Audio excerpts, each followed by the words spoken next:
Hello, my loves. Welcome into this reading. For those who have the full moon in Virgo in their fourth house, this means your rising sign is Gemini and or 16 degrees 40 minutes of Virgo shows up in your fourth house. So the houses represent the where of the Zodiac story, and the fourth house represents the house of home, ruled by the sign of Cancer. It deals with themes of nurturing, ancestry, youth, family, and origins. I paused there because I forgot to mention, if you haven't already watched the introduction to this reading series and you want to learn more about these energies in play and the cycles and what we're doing here, you can watch the reading popping up in the link in the description or the one popping up on YouTube. Okay, so we're talking about your home. This is the area of your life that this Virgo energy is pinging with this full moon. But not only that, in the whole house system, the energy of Virgo is always present in your home. Okay, we're celebrating it with this full moon because that's where the full moon is pinging, and we're in a cycle where there's a spotlight on this energy in your life, but you always have these Virgo qualities present in your home, present in your fourth house. So there's always this analytical, observant, reliable, helpful, precise, logical energy present in your home. Now remember, the shadow side of Virgo is this energy of being overly critical. Okay, so that may also be present in this area of your life as well. But it's always there for you to tap into whenever you want, regardless of any planets that you have in this house. And for this full moon, what we're going to be doing is celebrating your logic in your home. The Goddess Power Oracle is going to give us more information about how to do that. So if you haven't already, close your eyes.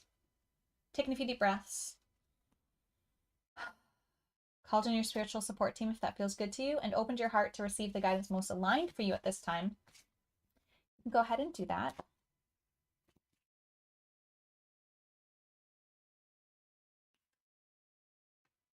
Beautiful.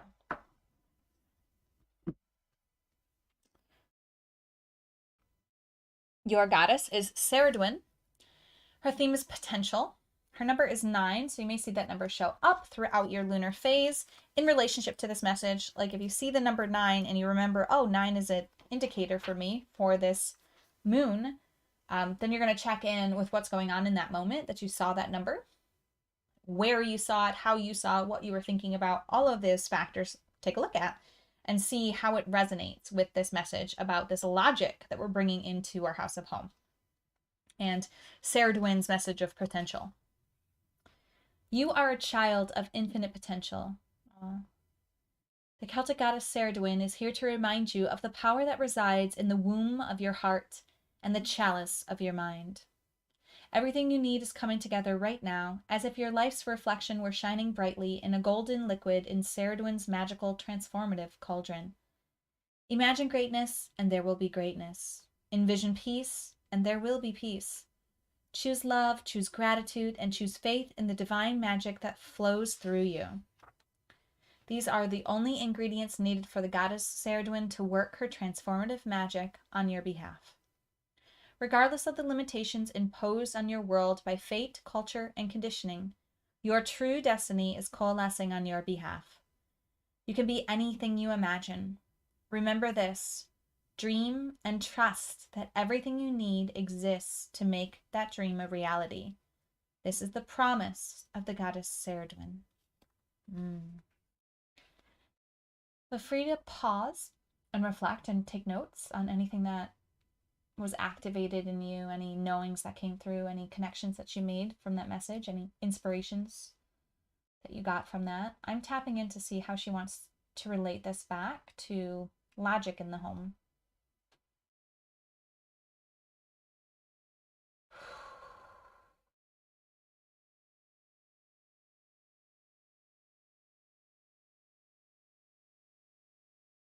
Okay, so it's this energy of she wants you to focus on dreams when it comes to your home, when it comes to your family energy, your ancestry, your home life. Okay, whatever it is that you're hoping for and dreaming for there, she wants you to focus on that, and she wants you to be very, very logical. It's like the card talks about this cauldron, right? This beautiful cauldron filled with golden liquid. And she wants you to be logical about what you're putting into that cauldron. Are you putting in visions of what it is that you want? Are you adding to this beautiful, magical concoction the energy of faith, the energy of trust, the energy of gratitude and love? What are you putting into this cauldron? And this is a metaphor for where's your mind at? What are you putting into your body? What are you absorbing energetically? And how does it match up to the dreams and the hopes that you have for your home life, for your family life? Does it match up? And if it doesn't, how can you shift that, right? What's a logical shift that you can make? Okay. So let's talk about some examples. Let's say your vision for your home is a clutter-free space. Okay. So a logical step that you can take to help this magic unfold is to get into the habit of putting things back in their place, finding a place for everything in your home. So you have to address the pile of clutter first, right? Get everything into a spot, and then anytime you use the thing, anytime you move the thing, anytime you are anytime you move or use it, put it back when you're done with it. Okay, just put it back in the spot that it belongs every time.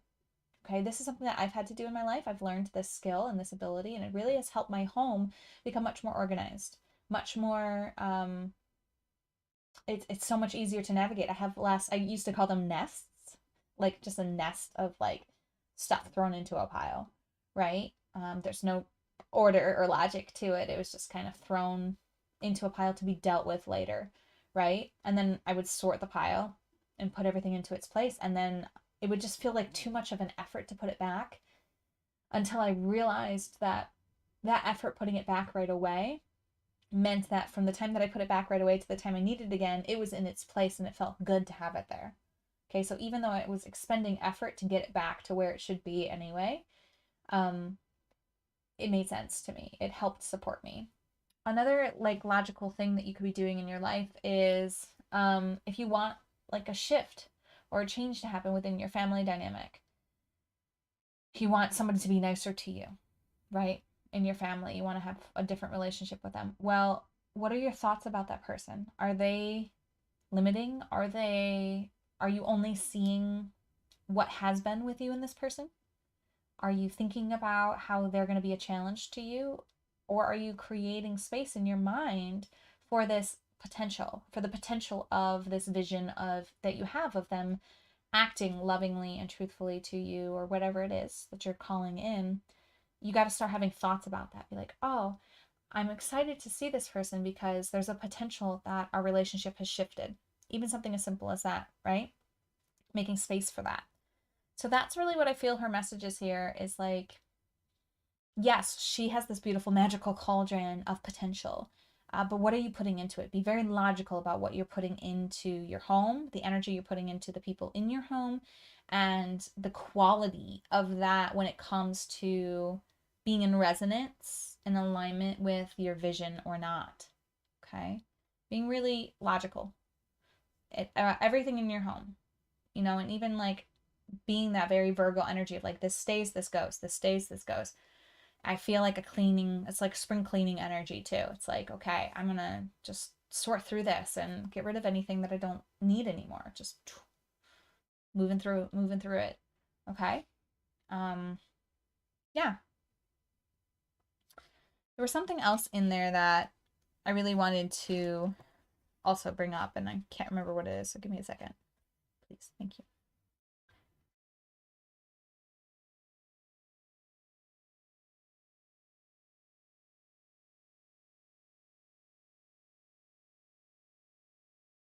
Just the energy of like the power that resides in the womb of your heart and the chalice of your mind. This body, the womb of your heart and the chalice of your mind, is your home, right? In a very literal way. This flesh sack is your home that you live in, your soul embodies and resides in. So recognizing that logically there's so much potential in this being. There's so much potential in this body. Like, how many times has your body changed over your lifetime, right? I mean, we shed like skin cells so frequently that we're like a new skin suit. I forget how often it is, but like at least every 7 years. It might actually be way more frequently than that. I forget. But like our bones, our muscles, all of it's changing.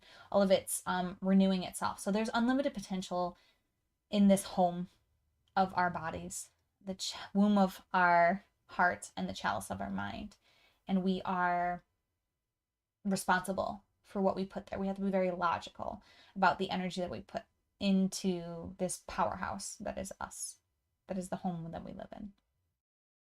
It was a little something extra for you guys. Let me know how this resonates. Let me know if you have questions. And as always, namaste. The universal light within me salutes and honors the universal light within you. Namaste.